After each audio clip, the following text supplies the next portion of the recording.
Mga karanso. Hari kami subong sa Culver's, paborito ni Aibel kag ni Bri nga kalanan. Then pick up naman ang ginorder nila. Sorry oh, munso. May ice cream pa, nali matunaw ni. Okay, araong kuno. Munisaw nami ang lugar. Dako. Ang Culver's ito ang original sini is in fresh ni tanan nila di nga gina-serve na meat. Hindi kita na. Wisconsin ito yung original mo? Asa Wisconsin. Oh, tapos so fresh meat. Okay. Oh, sige. Okay. So, hindi na ang masip lipatan mo ano? Oo, hindi na. Okay na. Bit ko. Hindi na kayo Saudi mo ko na. Hindi kasi ang masip na eh. Hindi lang. Arin, Culver's. Pwede sa ibantay nga state tayo bali, no? Oo.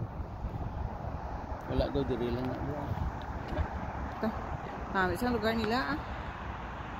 Pati ka na tayo, why ganun? 10 minutes away sa atong balay. Tugnaw na subong. Dali na lang mag-winter. Tugnaw. Widya tayo no. But ah. Tugnaw.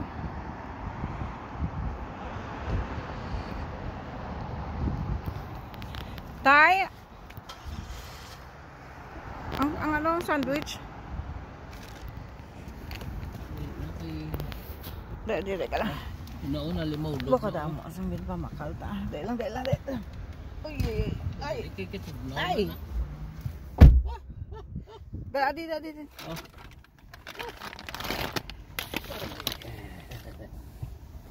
Ang dami ana yun. Dali mula ah. Amo na kami. Dali lang. Tandugan ko pang ice cream.